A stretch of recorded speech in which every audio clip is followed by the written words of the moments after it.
Hello dear students, welcome to the world Chemistan. ये हमारा 50 most important organic reaction series का 8th video lecture है।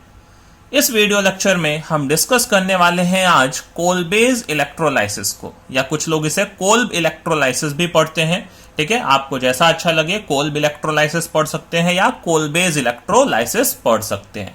Okay, तो देखिए आज के इस सीरीज में हम कोलबेज इलेक्ट्रोलाइसिस से रिलेटेड A to Z सारे कॉन्सेप्ट्स यहां पे देखने वाले हैं। लास्ट में हम बहुत सारे क्वेश्चंस को भी यहां पे सॉल्व करने वाले हैं, रिएक्शन मैकेनिज्म को भी डिस्कस करने वाले हैं, और कोलबेज इलेक्ट्रोलाइसिस से जुड़े हुए जितने भी इंपॉर्टेंट पॉइंट्स हैं वो सब मैं यहां पे आपको लिखने वाला हूं। ठीक है, तो इस लेक्चर को लास्ट तक अच्छे से देखिएगा। लास्ट में आपको बहुत सारे अच्छे क्वेश्चंस भी मिलेंगे। ठीक है, रिएक्शन मैकेनिज्म भी आपको देखने को मिलेगा। तो चलिए सबसे पहले हम फटाफट स्टार्ट करते हैं कोलबेज इलेक्ट्रोलाइसिस के इंपॉर्टेंट पॉइंट्स। कोल्ब इलेक्ट्रोलाइसिस होता क्या है, ठीक है, कंडीशन क्या है, इसके लिमिटेशंस क्या है, वो सब हम यहां पे देखने वाले हैं।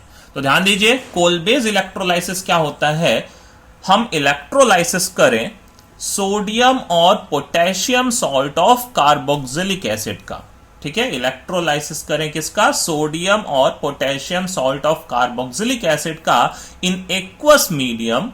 ठीक है, तो वो हमें देता है आइदर अल्केन और अल्कीन और अल्काइंस। ये देखिए एक तरीके से हाइड्रोकार्बन बनाने का मेथड होता है।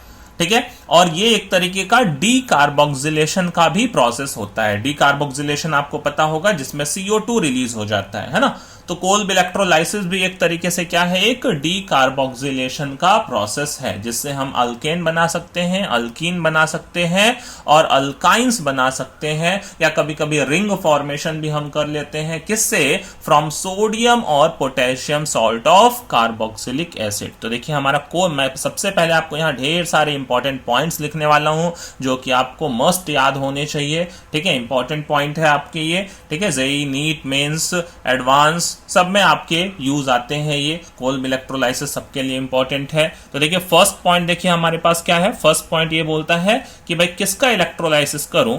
ठीक है, the electrolysis of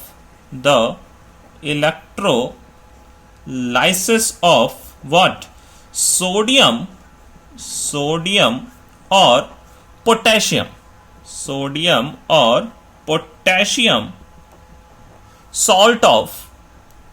salt of a carboxylic acid. ठीक है, ऑफ अ कार्बोक्सिलिक एसिड।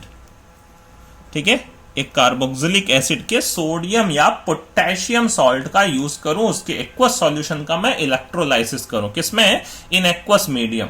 ठीक है, इन एक्वस मीडियम। बात समझ रहे हैं। तो इससे हमें क्या मिलता है, गिव्स अल्केन्स, अल्कीन्स और अल्काइंस। ठीक है, और कभी कभी रिंग वगैरह भी यहां पे फॉर्म हो सकते हैं। ठीक है, वो भी हम एग्जांपल्स में देखेंगे। बात क्लियर है। ठीक है, अब ये डिपेंड करेगा नेचर ऑफ कार्बोक्सिलिक एसिड पे, है ना, कि भाई अल्केन बनेगा, अल्कीन बनेगा या अल्काइन बनेगा, वो डिपेंड करेगा कार्बोक्सिलिक एसिड हमने कैसा ले रखा है। ठीक है, डिपेंडिंग अपॉन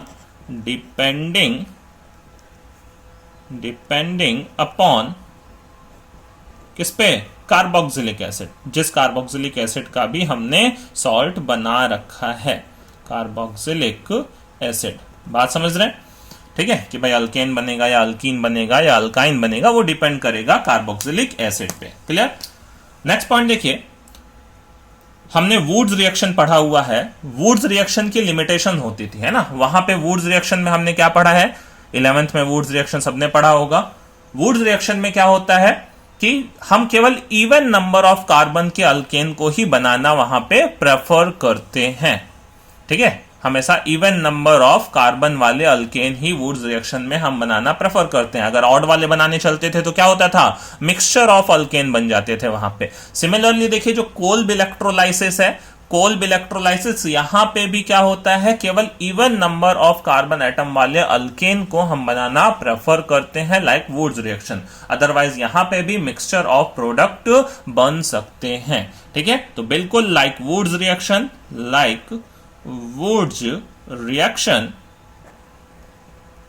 ठीक है, बिल्कुल वुड्स रिएक्शन के तरीके से कोल्ब इलेक्ट्रोलाइसिस मेथड, ठीक है, कोल्ब इलेक्ट्रोलाइसिस मेथड, ठीक है, कैन बी यूज्ड क्या, to prepare alkanes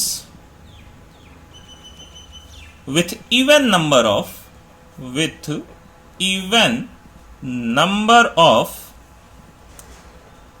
carbon atoms।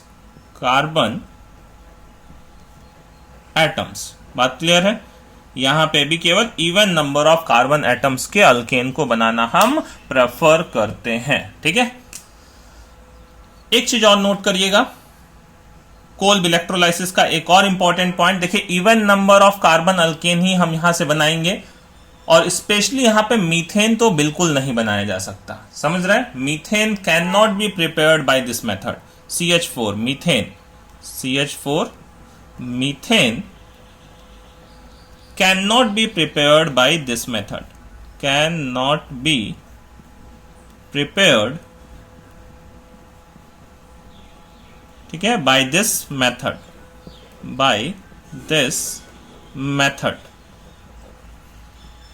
Another point जो मैंने आपको बोला, कोल्ब इलेक्ट्रोलाइसिस एक तरीके का डीकार्बोक्सिलेशन का प्रोसेस होता है। ठीक है, this is a Kolb electrolysis कैसा है, डीकार्बोक्सिलेशन का प्रोसेस होता है, डीकार्बोक्सिलेशन प्रोसेस। ठीक है, वैसे एक तरीके से और हम डीकार्बोक्सिलेशन करते हैं सोडा लाइम की हेल्प से, है ना, सोडियम और potassium salt of carboxylic acid का एक तरीके से और डीकार्बोक्सिलेशन किया जाता है। अगर आपने पढ़ा हो तो सोडा लाइम की हेल्प से भी हम डीकार्बोक्सिलेशन करते हैं। ठीक है, बट वो मेथड दूसरा होता है। आज हम केवल यहां पे डिस्कस करने वाले हैं कोल्ब्स इलेक्ट्रोलाइसिस को। क्लियर है? इतने पॉइंट आप ध्यान रखिएगा। 2-3 पॉइंट्स और है, देखिए, ध्यान दीजिए। ठीक है, नेक्स्ट पॉइंट देखिए, कोल्ब इलेक्ट्रोलाइसिस में जो इलेक्ट्रोलिटिक सॉल्यूशन बचेगा उसका जो पीएच होता है वो जब रिएक्शन प्रोसीड करती है तो वो इंक्रीज करता जाता है। इन सब चीजों का मैं आपको बीच में एक्सप्लेनेशन भी दूंगा, जैसे जैसे मैं रिएक्शन को समझाता जाऊंगा वैसे वैसे इन सब चीजों का एक्सप्लेनेशन भी मैं देता जाऊंगा। बट मैं पहले आपको ये सारे पॉइंट एक बार यहाँ पे लिख देना चाहता हूं। ठीक है, क्लियर है? तो यहां पे देखिए क्या होता है, सब हमने बोला ये एक डीकार्बोक्सिलेशन का प्रोसेस होता है। नेक्स्ट पॉइंट में क्या बोल रहा था कि जैसे जैसे रिएक्शन प्रोसीड करती है वैसे वैसे रिएक्शन का जो सॉल्यूशन है उसका पीएच जो होता है वो इंक्रीज करता जाता है। ठीक है, तो पीएच इंक्रीजेज एज द, ये इंक्रीज का मैंने साइन बना रखा है, एज द रिएक्शन प्रोसीड्स। बात समझ रहे हैं? As the reaction proceeds. ठीक है, और इसके मैकेनिज्म में एक पॉइंट अगर मैं यहां पे नोट कराऊं तो इसके मैकेनिज्म में फ्री रेडिकल का जनरेशन होता है। ठीक है, फ्री रेडिकल जनरेट होते हैं इसके रिएक्शन मैकेनिज्म में। तो फ्री रेडिकल के थ्रू ये रिएक्शन होती है। फ्री रेडिकल्स जनरेट्स इन रिएक्शन मैकेनिज्म। ठीक है, तो ये आपके लिए इंपॉर्टेंट पॉइंट्स थे यहां पे। क्लियर? अब देखिए चलते हैं हम एग्जांपल्स के ऊपर। एग्जांपल में हमें क्या लेना है, सोडियम और potassium salt of carboxylic acid. तो देखिए मैंने एक बार इसको पूरा एक पेज पे लिख दिया है, आप इसका स्क्रीनशॉट भी ले सकते हैं, बार बार रिवाइज कर सकते हैं। ठीक है, वैसे अपना नोट्स बनाए तो ज्यादा बेस्ट होगा, अपने नोट से अच्छा कुछ भी नहीं है। ठीक है, तो कोल्ब इलेक्ट्रोलाइसिस में इतने पॉइंट्स तो याद करने मस्ट हैं आपके लिए। क्लियर है? बराबर, इसमें कोई डाउट किसी को नहीं होना चाहिए। ठीक है, तो चलिए अब हम एग्जांपल्स पे चलते हैं। पहले एग्जांपल देखते हैं, फिर उसका रिएक्शन मैकेनिज्म समझते हैं कि ये रिएक्शन किस तरीके से होती है। ठीक है, चलिए तो देखिए फर्स्ट एग्जांपल मैं लेता हूं potassium salt of acetic acid, ठीक है। लाइक एग्जांपल 1 मैंने लिया यहां पे potassium salt of carboxylic acid, ठीक है।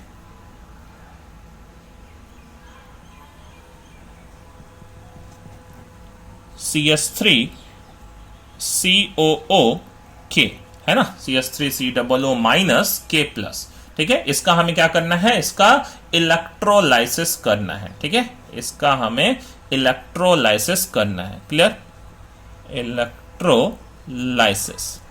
तो अब ध्यान दीजिए, जब मैं इसका एक्वस सॉल्यूशन बनाऊंगा और इलेक्ट्रोलाइसिस करूंगा CH3COO का है ना, पोटेशियम एसीटेट CH3COO माइनस और क्या है K प्लस, तो ये थोड़ा आयोनाइज होगा, थोड़ा आयोनाइज नहीं होगा। आयोनाइज होगा तो हमें क्या देगा अपने एक्वस सॉल्यूशन में, ठीक है, CH3COO minus and plus K plus, ऐसा होगा। एसीटेट आयन अलग हो जाएगा, K प्लस अलग हो जाएगा। अब देखिए यहां पे जब हम इलेक्ट्रोलाइसिस कर रहे हैं तो सबको याद होगा कि इलेक्ट्रोलाइसिस में क्या होता है, एक एनोड होता है, एक कैथोड होता है। एनोड पे हमेशा क्या होता है, ऑक्सीडेशन होता है, और कैथोड पे हमेशा क्या होता है, रिडक्शन वाला प्रोसेस होता है। तो एनोड पे ऑक्सीडेशन, और ऑक्सीडेशन किसका होगा, जो भाई इलेक्ट्रॉन लूज करेगा। अब इन दोनों में इलेक्ट्रॉन है किसके पास, इलेक्ट्रॉन इसके पास है, तो लूज तो यही करेगा, मतलब ऑक्सीडाइज ये होगा।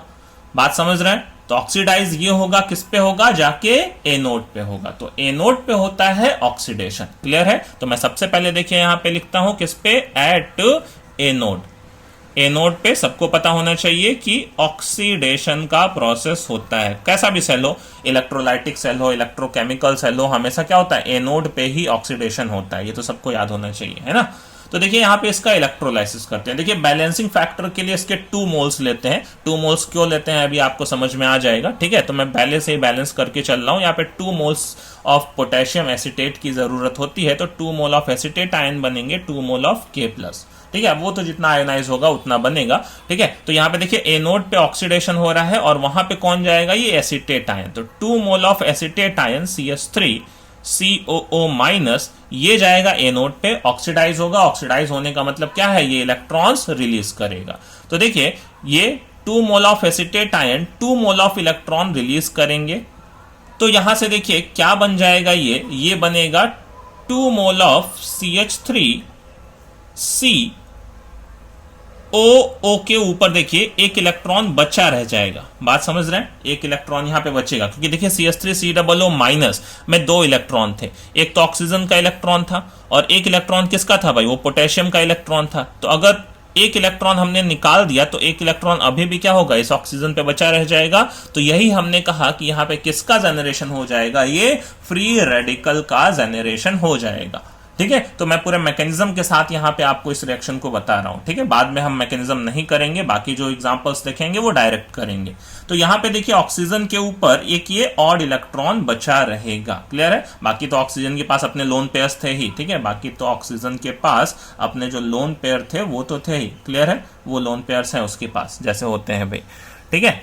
तो यहां से देखिए क्या हो जाएगा हमारे पास, यहां से ये जो फ्री रेडिकल है ये बहुत ही अनस्टेबल यहां पे होता है, ठीक है। ये जो ऑक्सीजन के ऊपर फ्री रेडिकल यहां पे जनरेट हुआ वो बहुत ही अनस्टेबल होता है, ठीक है। तो होता क्या है यहां पे, देखिए ये CO2 रिलीज होके, ठीक है, इस बॉन्ड में कितने इलेक्ट्रॉन है, 2 इलेक्ट्रॉन्स हैं। 2 इलेक्ट्रॉन्स है इस बॉन्ड में, ठीक है। एक ये इलेक्ट्रॉन बना दिया मैंने, एक ये इलेक्ट्रॉन। अब देखिए अगर ये वाला इलेक्ट्रॉन ये ले ले, ठीक है, तो ये CO2 यहां से रिलीज हो जाएगा और ये इलेक्ट्रॉन फिर इस कार्बन के ऊपर बचेगा। तो वहां से क्या बच जाएगा, मिथाइल फ्री रेडिकल। बात को समझ रहे हैं, ठीक है। ये इलेक्ट्रॉन किसको मिल गया, ये CO2 को मिल गया। इसके तो बॉन्ड्स पूरे हो जाएंगे, कंप्लीट हो जाएंगे, ठीक है। इसको चलिए मैं आपको फिगर से भी देखिए समझा देता हूं, थोड़ा सा और इसको अच्छे से बना देते हैं, ठीक है। इसको मैं आपको बताता हूं। यहां पे देखिए CH3 था, ठीक है, और ये CO और इस O के ऊपर क्या था, एक फ्री इलेक्ट्रॉन था, ऐसा था, क्लियर। अब देखिए अगर ये कार्बन कार्बन के बॉन्ड का क्लीवेज हो जाए, इस कार्बन कार्बन के बॉन्ड में कितने इलेक्ट्रॉन है, 2 इलेक्ट्रॉन। तो ये वाला इलेक्ट्रॉन आ जाए इधर, ठीक है, और ये एक इलेक्ट्रॉन था इसके पास, ये यहां पे उतर जाए। बात समझ रहे हैं, जो इलेक्ट्रॉन इसके पास था ये यहां पे नीचे उतर गया, क्लियर है। तो ये यहां देखिए C डबल बॉन्ड O हो जाएगा और ये मिथाइल फ्री रेडिकल बन जाएगा। ये इलेक्ट्रॉन किस कार्बन के ऊपर चला जाएगा, इस कार्बन के ऊपर चला जाएगा। बात समझ रहे हैं, अब क्लियर हो गया होगा, इस चीज को मैंने यहां पे बना दिया, ठीक है। तो इससे देखिए क्या हो जाएगा, इससे जब CO2 रिलीज होगा, ठीक है, इससे जब ये 2 मोल लिया था हमने, इस तरीके से 2 मोल लिया था, तो इससे जब ये 2 मोल ऑफ CO2 रिलीज होगा तो देखिए यहां बचेगा methyl free radical, methyl free radical, वो भी कितने मोल, 2 मोल्स, है ना, एक मिथाइल फ्री रेडिकल और 2 मोल हमने लिया था, तो प्लस एक और मिथाइल फ्री रेडिकल है ना, 2 मोल मिथाइल फ्री रेडिकल। अब सोचिए ये आपस में फ्री रेडिकल टर्मिनेट हो जाए, है ना, एक फ्री रेडिकल के पास एक इलेक्ट्रॉन है, दूसरे फ्री रेडिकल के पास एक इलेक्ट्रॉन है, अगर ये मिल जाएंगे तो इनके वैलेंसी क्या हो जाएगी, सेटिस्फाइड हो जाएगी, क्लियर है। तो अब ये मिलके देखिए यहां से क्या बना देंगे, इथेन बना देंगे, CH3 सिंगल बॉन्ड CH3। तो ध्यान दीजिए यहां पे क्या हुआ, देखिए डी कार्बोक्सिलेशन का प्रोसेस। पहला तो मैंने पॉइंट बताया था आपको, सोडियम और potassium salt of carboxylic acid लेते हैं, वो लिया था, ठीक है। अब यहां से देखिए CO2 निकल गया था, इस फ्री रेडिकल को स्टेबल बनाने के लिए ये CO2 निकल गया था, है ना। तो डी कार्बोक्सिलेशन का प्रोसेस बोल रहे हैं भाई, CO2 रिलीज हो गया तो डी कार्बोक्सिलेशन का प्रोसेस, ये CO2 यहां से चला गया, ठीक है, क्लियर है। तो डी कार्बोक्सिलेशन का प्रोसेस, और देखिए यहां से क्या बन गया, अल्केन बन गया, है ना, इथेन बन गया, बात समझ गए। ये प्रोसेस हुआ एनोड पे, एनोड पे हमें अल्केन मिल गया है यहां पे, क्लियर है, बात समझ रहे हैं सब लोग। चलिए अब आगे देखते हैं कैथोड पे क्या होगा, ठीक है। अच्छा ये क्या थे, ये फ्री रेडिकल थे, है ना भाई, यहां पे लिख देता हूं मैं आपके लिए, फ्री रेडिकल्स बने थे, यही मैंने आपको वहां पॉइंट्स में भी लिखा, रेडिकल्स, ठीक है। अब देखिए कैथोड पे क्या होगा, at cathode, at cathode, cathode पे हमें पता है क्या होता है, रिडक्शन का प्रोसेस होता है, ठीक है, रिडक्शन का प्रोसेस होता है। अब ध्यान दीजिए हमारे पास इसका एक्वस सॉल्यूशन है, ठीक है, हमने इसको केवल नॉर्मल मोल्टन स्टेट में नहीं ले रखा है, हमने कैसा ले रखा है, इसका एक्वस सॉल्यूशन ले रखा है।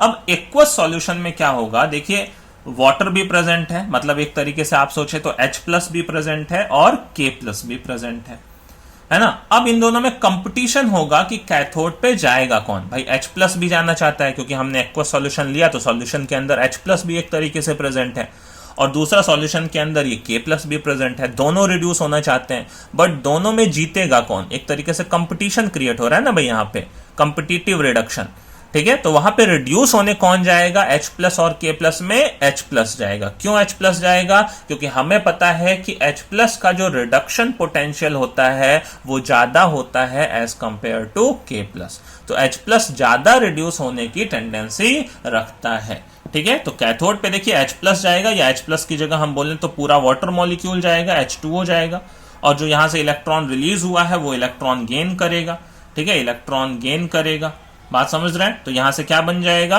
अगर सपोज करिए 2 मोल ऑफ H2O ले लिया मैंने, तो 2 मोल ऑफ इलेक्ट्रॉन गेन करेगा, तो क्या बचेगा यहाँ 2 मोल ऑफ OH-, और दोनों के वाटर के 2H+ 2 इलेक्ट्रॉन लेके क्या बना लेंगे, ठीक है, 2H फ्री रेडिकल, और बाद में यही H फ्री रेडिकल मिलके H free radical plus H free radical मिलके क्या बन जाएंगे, H2 गैस बन के निकल जाएंगे, बात समझ गए।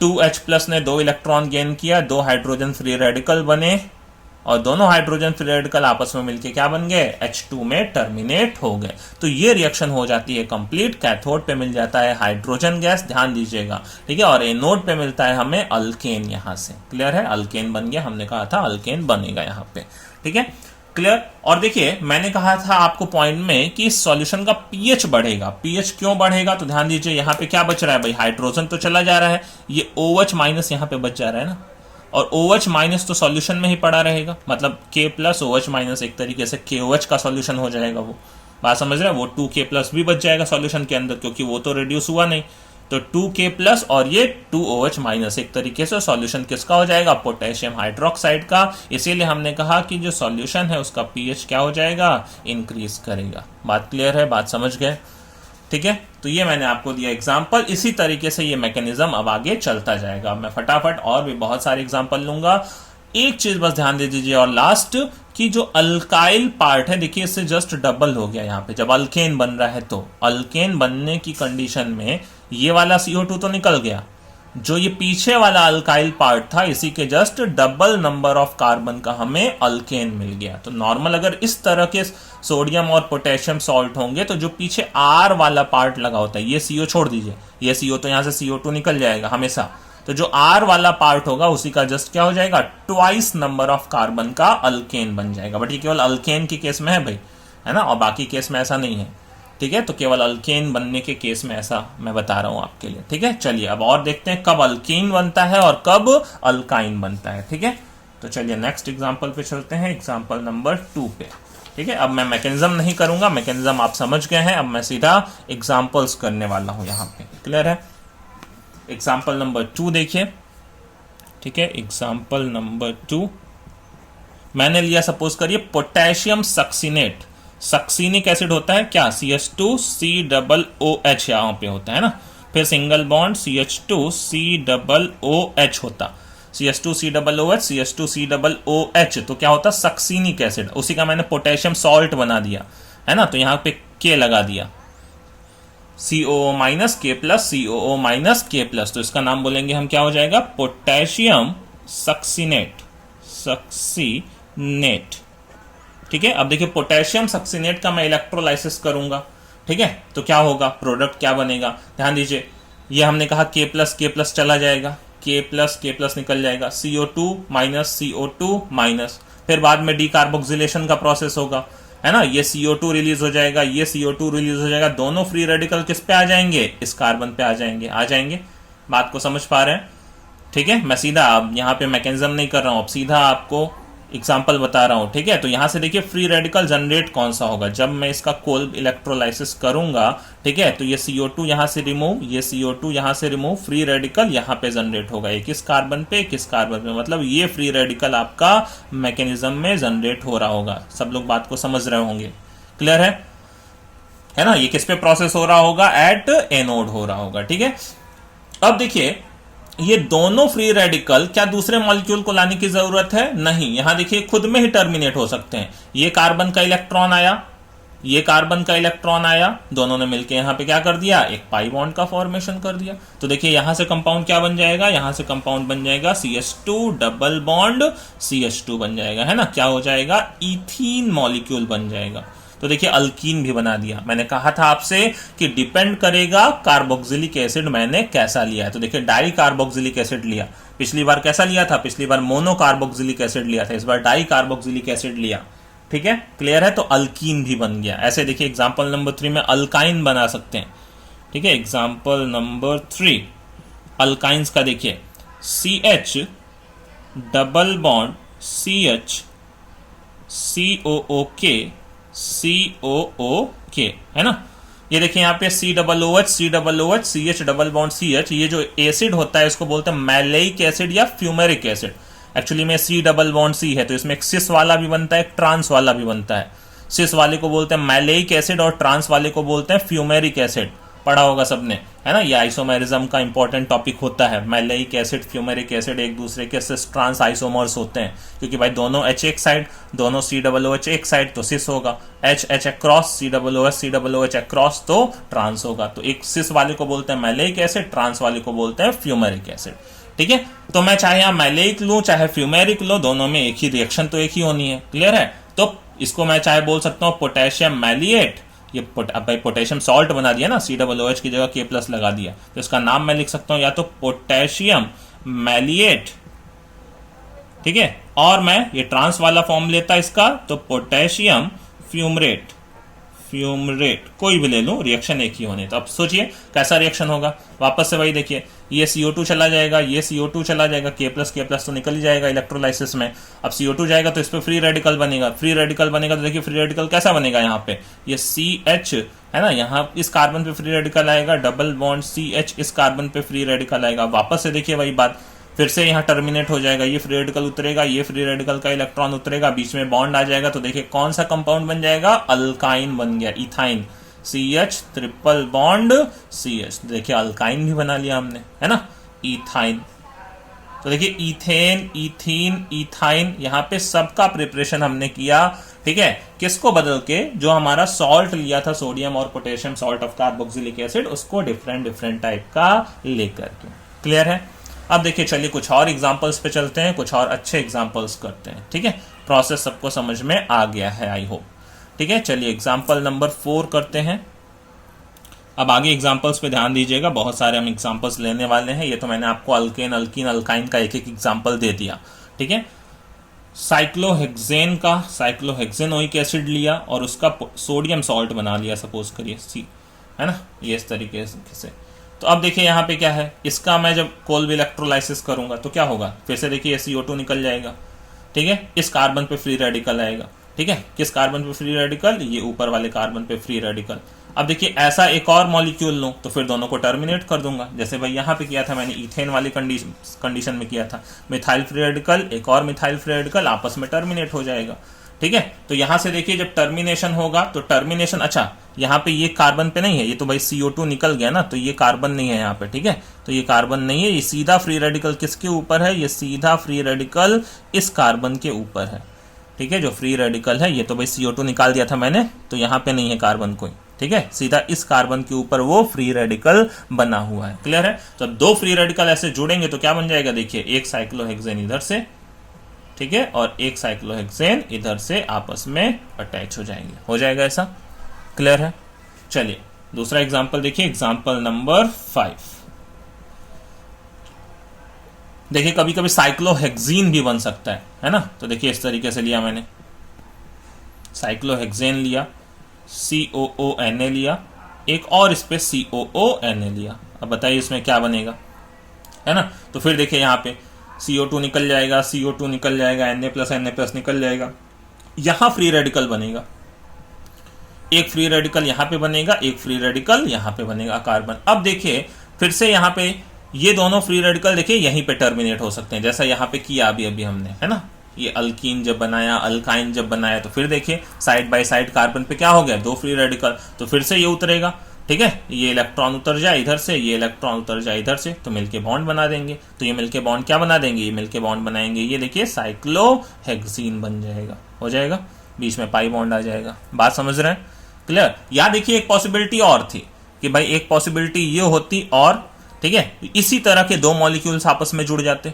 इसी तरह के दो फ्री रेडिकल आते आपस में जुड़ जाते, तो कैसा बन जाता है, एक बाईसाइक्लो कंपाउंड बन जाता, ऐसा हो जाता है ना, बाईसाइक्लो, क्लियर है। बाईसाइक्लो कंपाउंड्स भी हमें पता है, इसका नाम क्या हो जाता है, बाईसाइक्लो 4 ठीक है 0, और टोटल कितने कार्बन का होता ये, ठीक है 1 2 3 4 5 6 7 8 9 10 डीकेन, बाईसाइक्लो 440 डीकेन, ऐसे ही नाम लिखते थे, क्लियर है, बात समझ रहे हैं।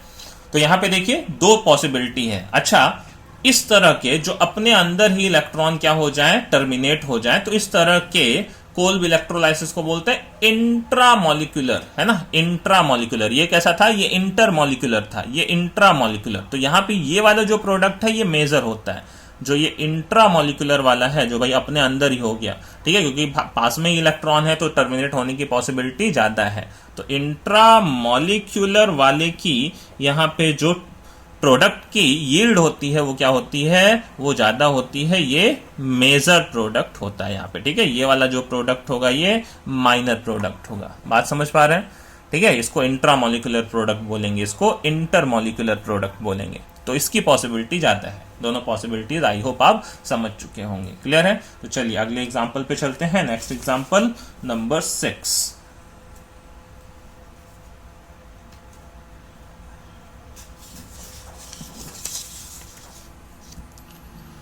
ठीक है, एग्जाम्पल नंबर 6 देखिए।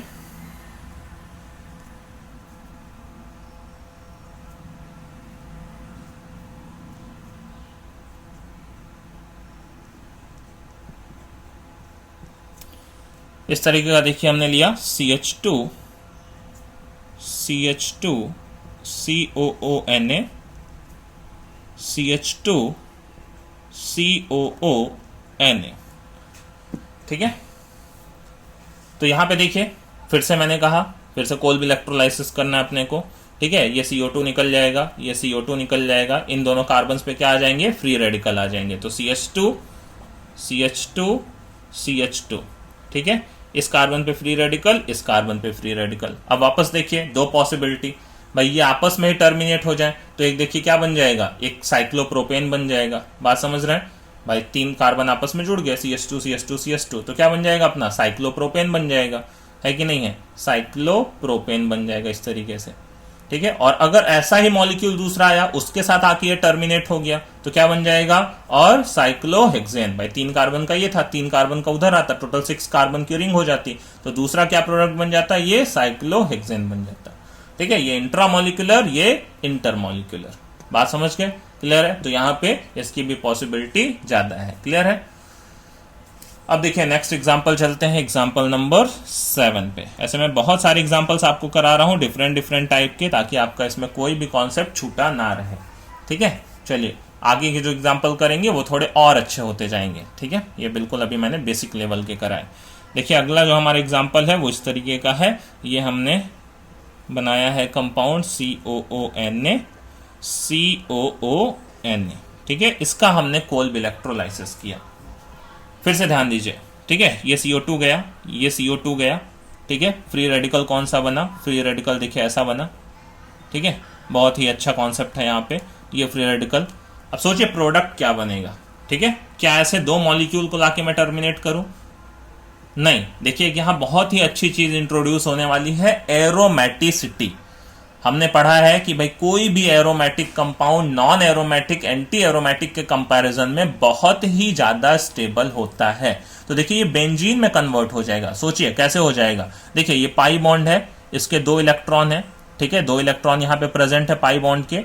एक इलेक्ट्रॉन यहां से उतरे और ये इलेक्ट्रॉन आ जाए तो मिलके पाई बॉन्ड बन जाएगा। सिमिलरली एक इलेक्ट्रॉन इधर उतर जाए और ये इलेक्ट्रॉन आ जाए तो यहां पे एक पाई बॉन्ड बन जाएगा। बात समझ रहे हैं। तो ये देखिए किस में कन्वर्ट हो जाने वाला है, ये बेंजीन में कन्वर्ट हो जाने वाला है। क्लियर है, ये बेंजीन बना लेगा। यहाँ पे पाई बन गया, यहाँ पे पाई बन गया। क्लियर है। तो ये तो बहुत ही ज्यादा स्टेबल कंपाउंड हो गया ना भाई। ठीक है, उधर एक तरीके से नॉन एरोमेटिक कंपाउंड से क्या हो गया, एरोमेटिक कंपाउंड में कन्वर्ट हो गया। क्लियर है, बात समझ रहे हैं। तो यहाँ एरोमेटिसिटी की वजह से इस तरीके का प्रोडक्ट बनेगा, एरोमेटिसिटी का गेन आ गया यहाँ पे। क्लियर है। तो यहाँ पे 2 मॉलिक्यूल्स को लाके टर्मिनेट करने की कोई जरूरत नहीं है। क्लियर। चलिए नेक्स्ट एग्जांपल देखते हैं, एग्जांपल नंबर 8। ठीक है, एग्जांपल नंबर 8। देखिए एग्जांपल नंबर 8 में क्या दे रखा है,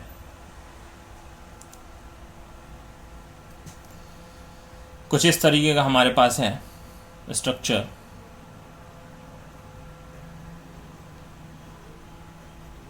ये बेंजीन है एक, इसके साथ एक और बेंजीन अटैच्ड है। ठीक है, यहां पे देखिए COOK लगा हुआ है और इस कार्बन पे भी एक COONA या K लगा हुआ है। ठीक है, इसका मैंने इलेक्ट्रोलाइसिस किया। ठीक है, इसका मैंने एक क्वेश्चन है एक तरीके का ये, चलिए मैं एक क्वेश्चन बना देता हूं। ये एक इलेक्ट्रोलाइसिस किया, कोल्ब इलेक्ट्रोलाइसिस किया। ठीक है, उसके बाद कंपाउंड A बना। फिर देखिए जब कंपाउंड A बन गया तो उसकी रिएक्शन मैंने करा दी। ठीक है, Cr2O3 Al2O3 के साथ। और इसके अलावा रिएक्शन कर सकते हैं सेलेनियम और पैलेडियम और प्लेटिनम के साथ एट 600 डिग्री सेल्सियस पे। ठीक है, तो यहां से कहता है कंपाउंड बी बना। तो ये हमें बताना है कि कंपाउंड ए और बी क्या होंगे। ठीक है, ये आपको रिएजेंट अगर नहीं पता हो तो मैं बता देता हूं। ये एरोमेटाइजेशन का रिएजेंट होता है ना, जो एरोमेटिसिटी प्रोड्यूस होती है वो इन रिएजेंट से प्रोड्यूस होती है। 11th में लोग पढ़ते हैं इसको। ठीक है, एरोमेटाइजेशन के रिएजेंट्स हैं ये। तो नॉन एरोमेटिक रिंग एक एरोमेटिक रिंग में यहां से कन्वर्ट हो सकती है। ठीक है, तो देखिए क्या बन जाएगा यहाँ पे। सबसे पहले तो देखिए ये CO2 निकलेगा, वो अपना पुराना कॉन्सेप्ट। ठीक है, तो यहां से देखिए CO2 निकाल दूंगा तो किस पे बनेगा, इस कार्बन पे फ्री रेडिकल, इस कार्बन पे फ्री रेडिकल। तो ये किस में कन्वर्ट होता, ये देखिए कन्वर्ट होता ये इसमें, ये बेंजीन होता, इस कार्बन पे फ्री रेडिकल आ जाता, इसके साथ एक और बेंजीन जुड़ा हुआ है। ठीक है, इस कार्बन पे फ्री रेडिकल आ जाता। अब देखिए जब ये टर्मिनेट होता तो देखिए ये जो कंपाउंड ए बनता वो क्या बनता, ये दोनों आपस में टर्मिनेट हो जाते है ना। तो मतलब इस कार्बन के साथ एक बॉन्ड डेवलप हो सकता है यहाँ पे। ठीक है, क्लियर है। तो यहां से देखिए टर्मिनेशन होगा। तो ये देखिए कुछ इस तरीके का कंपाउंड बन जाएगा हमारा।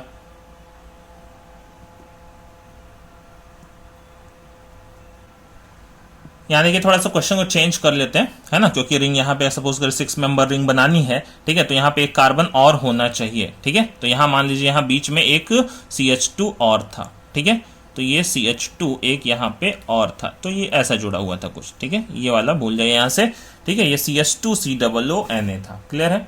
तो यहाँ से देखिए फिर एक कार्बन और प्रेजेंट होगा, ठीक है, एक कार्बन यहाँ पे और प्रेजेंट है और एक कार्बन और प्रेजेंट है यहाँ पे, तो ये फ्री रेडिकल है, ठीक है। तो अब ये फ्री रेडिकल देखिए यहाँ टर्मिनेट हो जाएगा, ठीक है, तो ये कार्बन का बॉन्ड बन जाएगा, बीच में एक कार्बन और पड़ा हुआ है, ठीक है। तो यहां से देखिए क्या हो जाएगा, ये कुछ इस तरीके का रिंग बन जाएगा, एक बेंजीन रिंग था ये आपस में, ठीक है।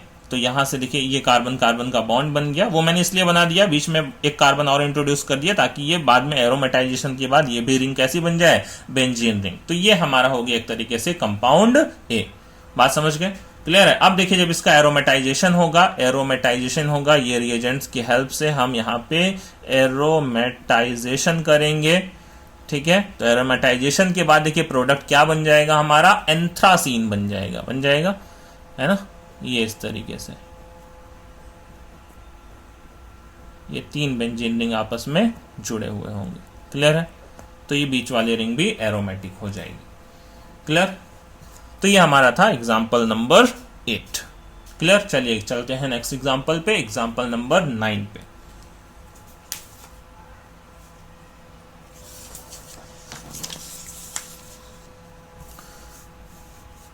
तो देखिए एग्जाम्पल नंबर 9 में क्या दिया हुआ है, एग्जाम्पल नंबर 9, ठीक है, हमारे पास एक कंपाउंड है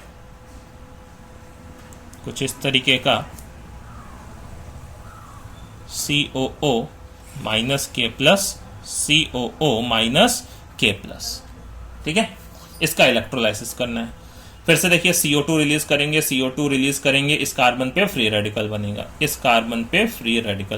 ये कार्बन पे और एक ये कार्बन पे, ठीक है। अब देखिए दो पॉसिबिलिटी, ये आपस में टर्मिनेट हो जाए। अच्छा, आपस में टर्मिनेट हो जाएंगे तो देखिए क्या बनेगा, ये ऐसा हो जाएगा, ट्रिपल बॉन्ड आ जाएगा। लेकिन देखिए ये कार्बन कैसा है, sp कार्बन, और रिंग का कार्बन sp होना पसंद नहीं करता है। इस कंपाउंड को हम क्या बोलते हैं, इस कंपाउंड को हम बोलते हैं एक तरीके से बेंजाइन वाली कंडीशन है ना, बेंजाइन वाली कंडीशन है, ठीक है, कि भाई जैसे बेंजाइन होता है अपने पास, उसी तरह की कुछ कंडीशन है ये, ठीक है। तो ट्रिपली बॉन्डेड कार्बन यहाँ पे क्योंकि sp हाइब्रिडाइजेशन रखना चाहेगा और ये एंगल कितना खोजेगा फिर 180, और 180 उसको यहाँ पे मिलेगा नहीं। तो ये जो कंपाउंड है ये काफी अनस्टेबल कंपाउंड है, तो यहाँ पे ये पॉसिबिलिटी नहीं होना चाहता है। यहाँ पे भले ही हमने कहा पीछे कि इंट्रामोलिकुलर ज्यादा फेवरेबल है, बट यहाँ पे फेवरेबल नहीं है, ध्यान दीजिएगा, क्योंकि यहाँ पे एक तरीके से बेंजाइन टाइप का है ना, जैसे बेंजीन में भी कभी कभी होता है कि यहाँ पे ट्रिपल बॉन्ड आ जाता है तो उसको बेंजाइन बोलते हैं, तो उस तरह का कुछ यहाँ पे सिचुएशन हमें देखने को मिल रहा है,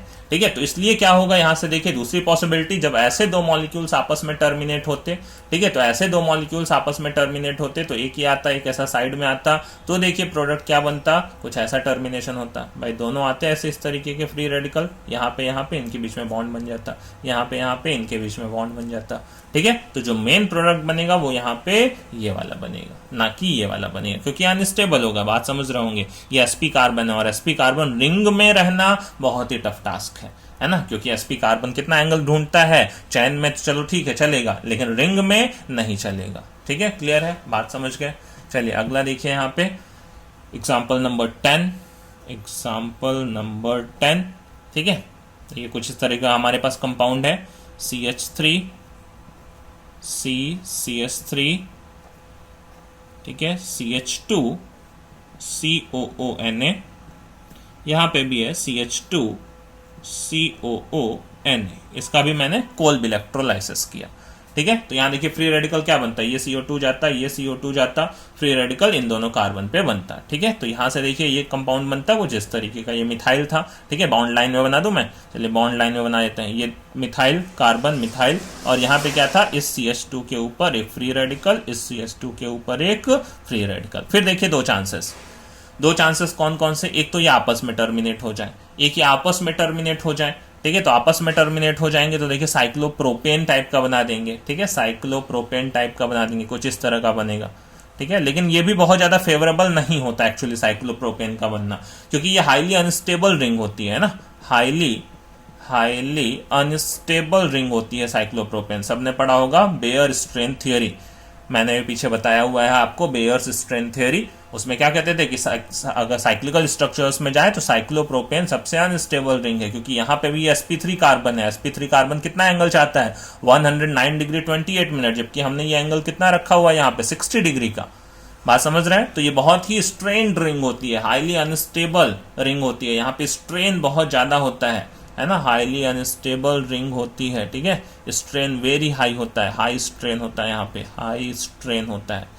तो यहाँ पे भी देखिए ज्यादातर ये प्रेफर करता है क्या, फिर एक और कंडीशन आती है मिथाइल शिफ्ट की।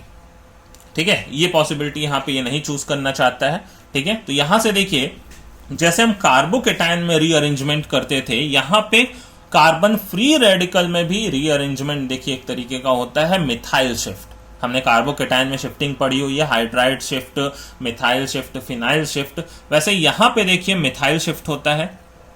ये मिथाइल उठ के, ठीक है, कौन सा मिथाइल, ये वाला जो यहां मिथाइल लगा था, ये मिथाइल उठ के इस कार्बन पे चला जाए तो ये फ्री रेडिकल किस कार्बन पे आ जाएगा, इस कार्बन पे आ जाएगा। तो देखिए यहां से एक नया इंटरमीडिएट क्या बन जाएगा, यहां से ये प्राइमरी फ्री रेडिकल था, ये कन्वर्ट हो जाएगा सेकेंडरी फ्री रेडिकल में। ठीक है, तो सेकेंडरी फ्री रेडिकल देखिए कुछ इस तरीके का हो जाएगा। ये था हमारे पास, है ना, यहां से तो ये CH2 के साथ कौन चला गया, ये CH3 चला गया। क्लियर है, ये मिथाइल उठ के उस पर शिफ्ट हो गया। तो फ्री रेडिकल किस कार्बन पे आ गया, इस कार्बन पे, और इस CH2 के ऊपर एक फ्री रेडिकल था ही। तो अब देखिए यहां से टर्मिनेशन किस तरह का होगा, ये इलेक्ट्रॉन आएगा, ये इलेक्ट्रॉन आएगा और यहाँ टर्मिनेशन हो जाएगा। क्लियर है, बात समझ रहे हैं? तो यहाँ पे टर्मिनेशन के बाद देखिए प्रोडक्ट क्या बन जाएगा, जो फाइनल प्रोडक्ट बनेगा वो इन दोनों कार्बन के बीच में पाई बॉन्ड आ जाएगा। तो मतलब ये इस तरह का पाई बॉन्ड बना दिया। ठीक है, और इधर क्या था, ये इथाइल ग्रुप था, CH2 CH3। तो ये यहाँ पे देखिए एक मिथाइल शिफ्ट के बाद, ठीक है, यहाँ पे हमने क्या किया हुआ है, जैसे कार्बोकेटायन में करते थे वैसे यहाँ पे कार्बन फ्री रेडिकल में भी यहाँ पे मिथाइल शिफ्ट करते हैं। ठीक है, क्लियर, बात समझ रहे हैं? एक और लास्ट एग्जांपल दिखाता हूं मैं आपको। ठीक है, उसके बाद ये लेक्चर ओवर करेंगे। Example number 11। ठीक है, कभी कभी देखिए यहाँ पे ईस्टर का फॉर्मेशन भी पॉसिबल होता है, या कभी कभी कोल्ब इलेक्ट्रोलाइसिस में डिसप्रपोर्शनेशन रिएक्शंस भी होते हैं। ठीक है, तो उसका ये देखिए एक लास्ट एग्जांपल लेता हूं मैं। एग्जांपल नंबर कौन सा आएगा अपना, 11 आएगा। ठीक है, तो एग्जांपल नंबर 11 पे चलते हैं। एग्जांपल 11 पे, ठीक है, देखिए हमने लिया है कि यहाँ पे इस तरीके का सोडियम और potassium salt of carboxylic acid. ठीक है, और इसका कोल्ब इलेक्ट्रोलाइसिस किया। तो देखिए पॉसिबिलिटी क्या क्या होती है, कितने टाइप के प्रोडक्ट बनते हैं वो यहाँ पे सब देख लेते हैं। ठीक है, अब ये CO2 रिलीज होगा तो इस कार्बन पे फ्री रेडिकल बनेगा, मतलब ये CH है ना, CH3 CH2 फ्री रेडिकल आएगा। ठीक है, क्लियर है? तो इस तरीके का यहाँ पे एक फ्री रेडिकल जनरेट होगा, CH3 CH2 free radical generate होगा। ठीक है, इस कार्बन पे फ्री रेडिकल आया। अब देखिए एक तो नॉर्मल इसका डाइमराइजेशन हो जाए, डाइमराइजेशन मतलब ऐसा ही फ्री रेडिकल आए, फिर तो क्या बन जाएगा, CH3 CH2 CH2 CH3। तो अगर इसका डाइमराइजेशन हो जाए, है ना, मतलब दो आके मिल जाए, उसी को हम क्या बोल सकते हैं, डाइमराइजेशन। तो डाइमराइजेशन होगा तो यहाँ देखिए ब्यूटेन बन सकता है, तो एक सिंपल ब्यूटेन बन जाएगा। ये कंडीशन आएगी, वैसे CH3 CH2, फिर उधर से आया CH3 CH2, आपस में मिल गया, यहाँ से क्या बन जाएगा, ब्यूटेन बन जाएगा। ठीक है, कभी कभी देखिए इसका डिसप्रपोर्शनेशन भी हो जाता है। ठीक है, डिसप्रपोर्शनेशन में क्या होता है, डिसप्रपोर्शनेशन जैसे अपने रेडॉक्स में पढ़ते थे, है ना, एक ही कंपाउंड का ऑक्सीडेशन हो जाए, उसी का रिडक्शन हो जाए, उसको डिसप्रपोर्शनेशन बोलते थे, डिसप्रपोर्शनेशन। ठीक है, तो डिसप्रपोर्शनेशन प्रोडक्ट देखिए इसका क्या बनता है, इससे हमारा देखिए एक हमारा इथेन बन सकता है और एक हमारा इथीन बन सकता है। तो इससे एक बन जाता है C2H6 और दूसरा बनता है हमारे पास C2H4। ठीक है, मतलब एक अल्केन और एक अल्कीन। तो यही होता है इसका सेल्फ, एक तरीके से ऑक्सीडेशन एंड रिडक्शन का प्रोसेस हो जाता है, डिसप्रपोर्शनेशन भी हो जाता है कहीं कहीं पे। तो यहाँ पे इथेन प्लस इथीन दोनों बनते हैं आफ्टर इट्स डिसप्रपोर्शनेशन। ठीक है, फ्री रेडिकल में कभी कभी डिसप्रपोर्शनेशन भी होता है। ठीक है, एक देखिए यहाँ पे और पॉसिबिलिटी है कि लाइक सपोज करिए जब ये K+ निकला था, है ना, तो यहाँ पे क्या आया था, इस ऑक्सीजन के ऊपर फ्री रेडिकल बना था। उसके बाद हमने कहा था वो अनस्टेबल है, फिर इस कार्बन पे फ्री रेडिकल आ गया था। तो इसके ऊपर फ्री रेडिकल जब बना था वही आके इससे क्या हो जाए, टर्मिनेट हो जाए। एक पॉसिबिलिटी देखिए वो भी हो जाएगी। बात को समझ रहे हैं? ठीक है, तो एक तीसरी पॉसिबिलिटी देखिए यहां पे हम दिखाते हैं। तीसरी पॉसिबिलिटी क्या है कि मेरे पास जो फ्री रेडिकल था, कौन सा फ्री रेडिकल, यही वाला फ्री रेडिकल, मतलब COO के ऊपर फ्री रेडिकल। इसमें से CO2 नहीं निकाला मैंने, CO2 नहीं निकाला तो ये फ्री रेडिकल आके इसके साथ टर्मिनेट हो जाएगा। अगर इसके साथ टर्मिनेट हो जाएगा तो सोचिए क्या बनेगा, यहां से जो प्रोडक्ट बनेगा ये हो जाएगा, देखिए ईस्टर, ये O था और O से किसका बॉन्ड बन जाएगा, इस C का बॉन्ड, मतलब CS2 CS3। ठीक है, तो यहां से किसका फॉर्मेशन हो जाएगा, ईस्टर का भी फॉर्मेशन हो सकता है। तो यहां से ईस्टर्स भी बन सकते हैं। क्लियर है? तो देखिए कुछ इस तरह की पॉसिबिलिटी भी हो सकती है कंपाउंड्स में, है ना, प्रोडक्ट्स में। ठीक है, तो ये सब कुछ था आपका A to Z about coal based electrolysis. इसको रिवाइज करिए 1 से 2 बार, आपको फिर आगे कोई भी प्रॉब्लम कोल इलेक्ट्रोलाइसिस में नहीं होगी। ठीक है, तब तक के लिए पढ़ते रहिए, मिलते हैं नेक्स्ट वीडियो लेक्चर में। Take care, all the best.